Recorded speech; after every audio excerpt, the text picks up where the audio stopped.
बिस्मिल्लाहिर्रहमानिर्रहीम अस्सलाम वालेकुम। मैं शकीर मलिक आपकी खिदमत में हाज़िर हूँ। इमरान आउट ऑफ कंट्रोल हो चुके हैं। चीफ जस्टिस पर हमला और वज़ीर आज़म को हुक्म, ये क्या माजरा है, इस पर आगे चल के बात करते हैं। लेकिन पहले जिक्र करेंगे सिंध में पेश आने वाले एक और गैर इंसानी वाक़या का। वाक़या कुछ इस तरह से है कि सिंध के ज़िला उमरकोट में एक ऊँटनी मुर्दा हालत में पाई गई है और बदकिस्मती ये है कि इस ऊँटनी की चारों टांगें काटी गई हैं। इस ऊँटनी के मालिक के मुताबिक ऊँटनी बीमार थी और वो दीगर जानवरों के साथ चराई के लिए गई, लेकिन उसके बाद ये ख़बर सामने आई, रात वो नहीं मिली। बाद में पता चला कि ऊँटनी मुर्दा हालत में फ़लाँ जगह मौजूद है, लेकिन उसकी चारों टांगें काटी गई हैं। इससे पहले सिंध में ही सांगड़ में एक वाक़या पेश आया था जिसमें एक ऊँटनी की एक टांग काट दी गई। वो बड़ी वायरल हुआ ये वाक़या और इसके बाद अदारे मुतहरिक हुए, ज़िम्मेदारान के ख़िलाफ़ कार्रवाई की गई, लोगों को गिरफ़्तार किया गया। लेकिन दूसरे वाक़या ने कम अज़ कम हमें ये सोचने पे मजबूर ज़रूर कर दिया है कि यार क्या हम इंसान हैं? हम इस कदर बेहिस हो चुके हैं और हम किस कदर ज़ालिम भी हो चुके हैं। हम जानवरों पे इस किस्म का जो है वो अपना जुल्म कर रहे हैं। मेरे पास अल्फाज नहीं है कि मैं इसको कैसे आपके सामने बयान कर सकूं, लेकिन इस वाक़या को देखकर सिर्फ जहन में ये आया कि क़यामत खुद बताएगी कि क़यामत क्यों ज़रूरी है। बल्कि इसके साथ साथ हमारे अदारे जो अपने अवाम पे जुल्म कर रहे हैं, ये भी कोई क़यामत से कम नहीं है। स्पेशली बिजली के बिलों ने तो अवाम का जीना मुहाल कर दिया है। आप बिजली के बिल देखें, खुदा की कसम हैरान कि क्या जुल्म किया जा रहा है। अगर आप 200 यूनिट का ये जो गोल्डन फिगर है इसको क्रॉस कर गए तो फिर तो जनाबे अली आपका बिल जो है वो डबल से ट्रिपल हो जाता है। मतलब ये कौन से साइंसदान हैं जिन्होंने ये फार्मूला बना दिया और लोगों को मजबूर किया जा रहा है कि जी वो अपनी ज़िंदगियां ख़त्म करें या इस हुकूमत पे चढ़ दौड़ें। मैंने पहले भी कहा था, फिर कह रहा हूँ कि आप अपनी पॉलिसियों पे गौर करें, लोगों को मजबूर ना करें। लोग बहुत परेशान हैं, स्पेशली इस वक्त बिजली के बिलों को देख के लोग जिस हालत या जिस करब से गुज़र रहे हैं, ऐसा ना हो कि ये करब जो है वो गुस्से में तब्दील हो और गुस्सा फिर जिस पे निकलेगा वो आप समझ सकते हैं कि किस पे निकलेगा। क्योंकि और इसके साथ साथ ये जो वापडा के अहलकारों ने हरकत की है, इनके ख़िलाफ़ कार्रवाई होनी चाहिए। बहुत सारे लोग ऐसे हैं, बल्कि मेजॉरिटी के साथ इन्होंने फ्रॉड किया है कि ओवर बिलिंग की है। अगर किसी की रीडिंग जो है वो 200 से नीचे थी तो उसको ओवर रीडिंग करके 200 प्लस पे ऐड कर दिया। किसी के बिल में 10 यूनिट एक्स्ट्रा डाल दिए, किसी में 15, किसी में 20। क्या कि सिर्फ 200 क्रॉस करवाया है क्योंकि हुकूमत को शायद पैसा चाहिए। अगर हुकूमत ने अपने ही लोगों के साथ ये फ्रॉड करना है तो फिर हुकूमत इंतज़ार करे कि अवाम इनको जब जवाब देगी तो फिर ज़रा उसको बर्दाश्त करना मुश्किल हो जाएगा। तो ये अवामी इशू है जो मैंने सोचा कि आप दोस्तों के नॉलेज में भी लाया जाना चाहिए और हुकूमत को भी मुतनब्बे किया जाए कि आप अपनी अदाओं पे गौर करें। और अब आते हैं जनाब अपने वीलॉग की जो दीगर स्टोरीज़ हैं। ये इमरान आउट ऑफ कंट्रोल। देखें, इमरान ख़ान के बारे में मैंने आपको बहुत पहले ये ख़बर दे दी थी कि हालात बहुत तेज़ी से तब्दील हो रहे हैं। इमरान ख़ान के हदायत पे कौमी असम्बली और दीगर जो मुंतखब ऐवान है वहाँ पे तहरीक इंसाफ वाले या सुन्नी इत्तेहाद कौंसिल वाले जो कुछ कर रहे हैं ये सिर्फ दिखावा है, क्योंकि चीज़ें जो है वो आगे बढ़ना स्टार्ट हो चुकी हैं। फिर उसके बाद आपने देखा कि चीज़ें आगे बढ़ रही हैं, हालात नॉर्मलाइज हो रहे हैं और इमरान ख़ान जो हैं वो आउट होते जा रहे हैं। इमरान ख़ान प्रोसेस से आउट हो रहे हैं। लेकिन इसके साथ साथ इमरान ख़ान की अपनी जमात में इस वक्त जो है वो एक तरह से बगावत उभर कर सामने आ चुकी है। उमर अयूब साहब का इस्तीफ़ा, मैंने कल आपको बताया था कि मज़ीद दिनों में मज़ीद इस्तीफ़े भी आएंगे, क्योंकि ये बुनियादी तौर पे वो क्या कहते हैं बारिश का पहला कतरा है। फिर देखिएगा क्या कुछ होता है। अब उसके बाद जुनेद अकबर साहब, उनका इस्तीफ़ा भी सामने आ गया और उन्होंने ना सिर्फ इस्तीफ़ा दिया बल्कि उन्होंने अपनी पूरी जमात, बल्कि पूरी जमात से मुराद ये है, पूरी जमात से मतलब ये होता है कि वो लोग जो इस वक्त तहरीक इंसाफ का चेहरा हैं, जो आपको इमरान ख़ान से मुलाकातें करते दिखाई देते हैं, जो तहरीक इंसाफ का बयानिया देते हुए दिखाई देते हैं, उन्हें चार्जशीट कर दिया है। और जुनेद अकबर साहब ने कहा कि जो कुछ किया जा रहा है इसमें ना तो उनकी मुशावरत शामिल है, ना ही उन्हें इमरान खान से मुलाकात की इजाज़त दी जाती है, और ये जो कुछ किया जा रहा है वो ज़ाहिर है इमरान खान को कार्नर करने की कोशिश है। तो उन्होंने कोर कमेटी से इस्तीफ़ा दे दिया है। शेर अफजल मरवत साहब जो हैं वो नाराज़ हैं, नाला हैं। वो कहते हैं कि उमर अयूब के बाद अब शिबली फराज साहब को जो है वो इस्तीफ़ा दे देना चाहिए। वैसे तो बैरिस्टर गौहर साहब का नंबर भी लग चुका है, इनको भी ये जो फ़र्जी किस्म का ओहदा है इससे भी फ़ारिग कर दिया जाएगा। और हमें इस वक्त तहरीके इंसाफ का सियासी विंग जो है वो मुकम्मल तौर पे मुंतशिर दिखाई देता है, और इमरान खान की पार्टी पे और अपने इस सियासी विंग पे जो गिरफ्त है वो मेरा ख़्याल है कि कमज़ोर हो चुकी है। लेकिन कोई और भी है जो इमरान खान का झंडा उठाए हुए हैं और बड़े ताकतवर लोग हैं, बल्कि उन्होंने तो इमरान खान का वो जो दावा है उसको सच साबित कर दिखाया था। इमरान खान ने गुज़िश्ता दिनों ये कहा था ना कि हमारे जजों के ख़िलाफ़ जो है वो कार्रवाई की जाती है, हमारे जजों को डराया धमकाया जाता है, हमारे जजों पर जो है वो अदारे असरअंदाज होने की कोशिश करते हैं। उन्होंने कहा था कि इस्लामाबाद हाई कोर्ट के 6 जज हैं, इसी तरह सुप्रीम कोर्ट के 2-3 जज हैं, इसी तरह कुछ और जजेस का मजमूई तौर पर मेरा ख्याल कोई 10-12 जजों का उन्होंने कहा था कि जी ये तहरीके इंसाफ के या हमारे जज हैं और इनके ख़िलाफ़ ये जो सारा कुछ किया जा रहा है, इनको डराया धमकाया जा रहा है। तो अब जनाब जज साहिबान जो है वो मुझे लग रहा है कि शायद वो ख़ुद मैदान में आगे हैं। जब इमरान खान सियासी महाज पे कमज़ोर हुए, जब इमरान खान जो है वो सियासत से माइनस तकरीबन हो चुके, तो उस वक़्त जज साहिबान जो हैं वो आगे हैं मैदान में, और उन्होंने ऐसे वक़्त में ऐसे फ़ैसले जारी कर दिए हैं कि जिसके बाद ये आप कह सकते हैं कि वो कह रहे हैं कि इमरान खान को माइनस हम नहीं होने देंगे। एक तो लाहौर हाई कोर्ट के जस्टिस शाहिद करीम साहब हैं। अच्छा, शाहिद करीम साहब जो हैं वो भी अगर आप ज़रा इनके देख लें फ़ैसले, तो वो इनके तमाम फ़ैसले मेजॉरिटी वो सारे के सारे पंजाब हुकूमत के ख़िलाफ़ आ रहे हैं।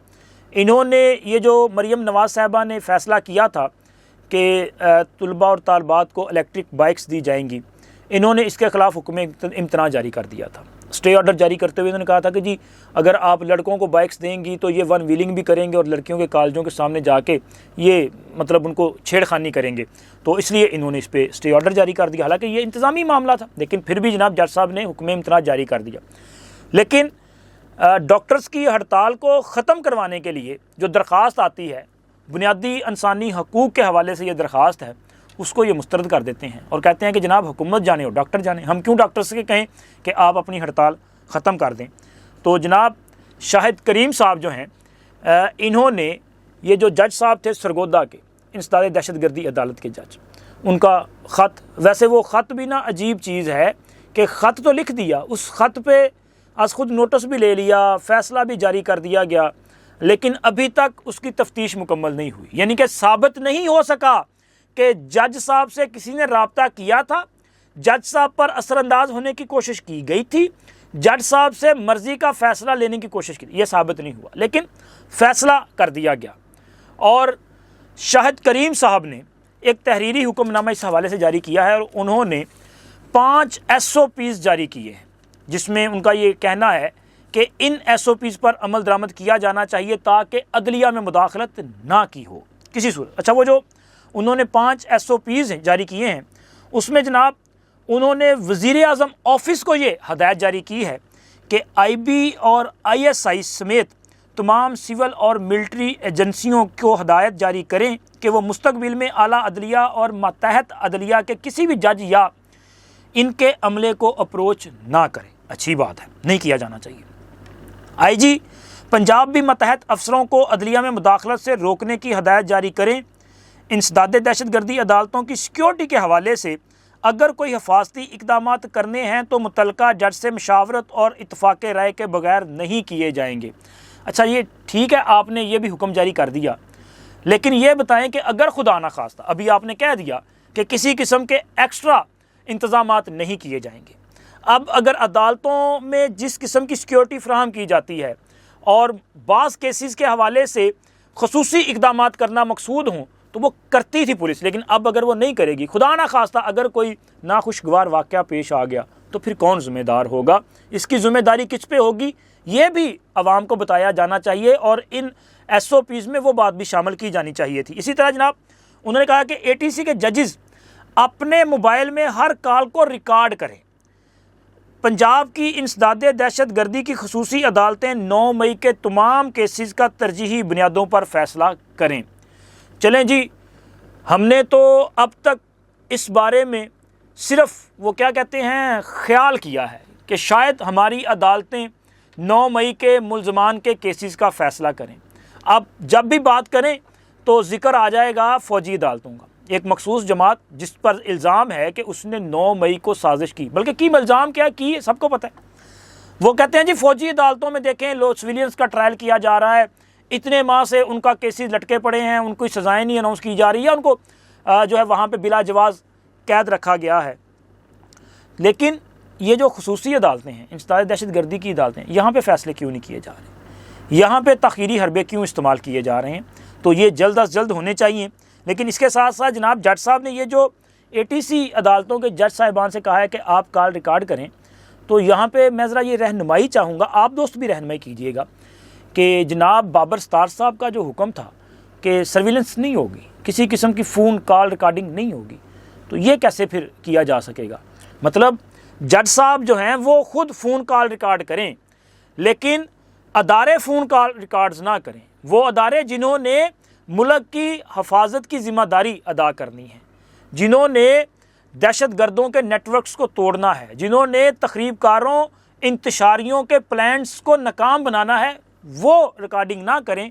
जज साहब को इजाज़त है कि वो रिकॉर्डिंग करें। तो यहाँ पे ये भी रहनुमाई फरमाइएगा कि फिर इसकी कानूनी पोजीशन क्या होगी। और इसके साथ साथ जनाब अदालत ने हदायत की है कि ATC जज साहब जो हैं सरगोदा के मामले पर उसमें वो अमला तफ्तीश के साथ जो कर रहे हैं, तफ्तीशी एहलकार, उनके साथ ताउन किया जाए। यानी कि वो इस बात को एक्सेप्ट कर रहे हैं कि अभी तक इस मामले की तफ्तीश नहीं हुई, कोई हतमी रिपोर्ट सामने नहीं आई, लेकिन फ़ैसला सादर कर दिया गया, ज़िम्मेदारी थोप दी गई। क्योंकि अब इस पूरे वाक़या से जिसने फ़ायदा उठाना था वो उठा रहे हैं ना, क्योंकि आपने तो ISI, IB और पुलिस को कटहरे में खड़ा कर दिया, आपने उनको सज़ा भी सुना दी और तहरीके इंसाफ वालों ने शोर भी मचा दिया कि देखें जनाब जजों पे इस तरह से असरअंदाज की हो रहे हैं, लेकिन साबित नहीं हुआ। बल्कि अभी तक तो 6 जजेस के ख़त पर जो इल्ज़ामात लगाए गए थे वो भी साबित नहीं हुए। लेकिन साबित पता नहीं किसने करने हैं, कैसे करने हैं, क्योंकि अब तो सर वो खुल के सामने आ चुके हैं ना। ये इस्लामाबाद हाई कोर्ट की तरफ से अभी ट्रियान वाइट केस जो है इसका तफसीली फ़ैसला जारी किया गया है। ये जो 3 रुकनी बेंच कायम किया गया था जस्टिस तारिक महमूद जहांगीरी साहब की सरबराही में, अरबाब मोहम्मद ताहिर साहब और जस्टिस सुमन रिफत इम्तियाज़ साहिबा इसका हिस्सा थी, उन्होंने तफसीली फ़ैसला जारी कर दिया है। क्योंकि इस बेंच ने मेरा ख़्याल है कि शायद 1.5 या 2 मिनट की समाअत की थी और 1.5-2 मिनट में इन्होंने एक बंद लिफाफा खोला और इन्होंने कहा कि जी 2 जजेस की राय मौजूद है, तो लिहाजा हम 2 जजेस की राय को अक्सरियती फ़ैसला करार देते हैं। लेकिन ये जो तफसीली फ़ैसला जारी किया गया है ना, इस फ़ैसले में ये करार दिया गया है कि चीफ़ जस्टिस आमिर फ़ारूक साहब जो हैं वो बेंच से अलग नहीं हुए थे और इसके अलावा 2 जजेस की राय को रोकने के लिए काज लिस्ट जारी नहीं की गई। इस फ़ैसले में एक तो जस्टिस आमिर फ़ारूक साहब जो कि chief justice Islamabad high court हैं, उनको मिसकंडक्ट का एक तरह से मुर्तकिब करार दिया गया है और सारा इल्ज़ाम उन पर डाला गया है। दूसरी तरफ इमरान खान साहब को क्लीन चिट देने की कोशिश की गई और कहा गया है कि जनाब यहाँ पे उन पे जो इल्ज़ाम लगाया जा रहा है कि ट्रियान वाइट उनकी बेटी है, ये साबित नहीं किया गया। अमरीकी अदालत का फ़ैसला अगर पाकिस्तान में अब उस पर अमल दरामद करवाना है तो उसके लिए ज़रूरी है कि मुतासरा फ़रीक ख़ुद आके इसमें दरख्वास्त दायर करे। दरख्वास्त गुजार मुतासरा फ़रीक नहीं है। इमरान खान को क्लीन चिट भी दे दी, जस्टिस आमिर फ़ारूक साहब के ख़िलाफ़ जो है वो मिसकंडक्ट का मामला भी थोप दिया और दरख्वास्त गुजार को भी कह दिया कि आप मुतासरा फ़रीक नहीं हैं। अब इस पूरे फ़ैसले का आप अंदाज़ा लगाएं कि किसको फ़ायदा दिया जा रहा है। इमरान खान को।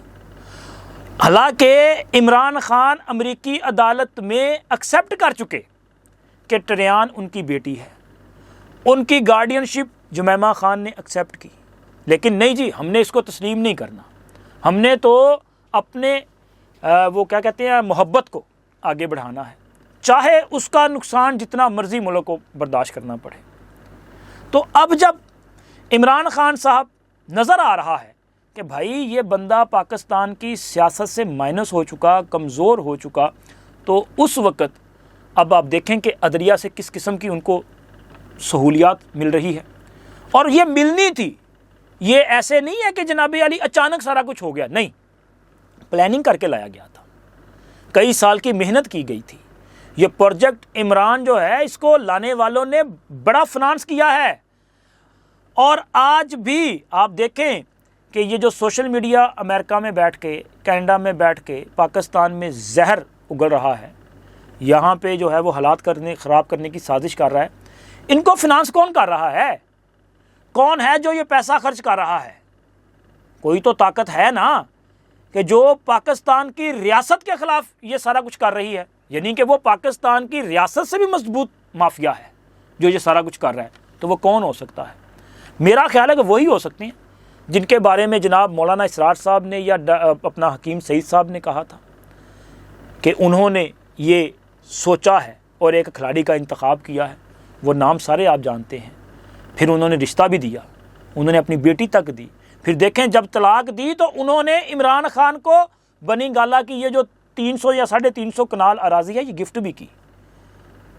तो वो सर, इसका मतलब है कि ये आज भी प्रोजेक्ट इमरान इस मुल्क की चूल्हें हिलाने के लिए पूरी तरह से एक्टिव है, क्योंकि वो जो बाहर बैठे हुए हैं वो आज भी अपना किरदार अदा कर रहे हैं, वो अपना असर और सूख भी इस्तेमाल कर रहे हैं, वो अपना पैसा भी लगा रहे हैं।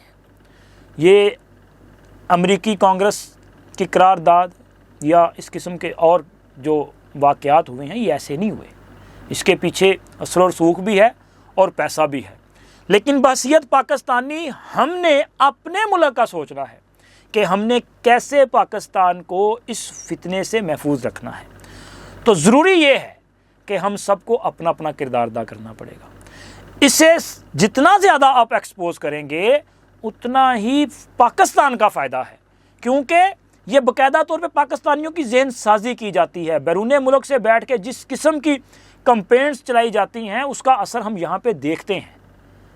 तो लिहाजा इसको काउंटर करने के लिए ज़रूरी है कि सबको अपना अपना किरदार अदा करना पड़ेगा। मैंने अपने तय अपना किरदार अदा किया है, जो हकीकतें हैं वो मैंने आप तक पहुँचाई हैं। अब आपकी बारी है।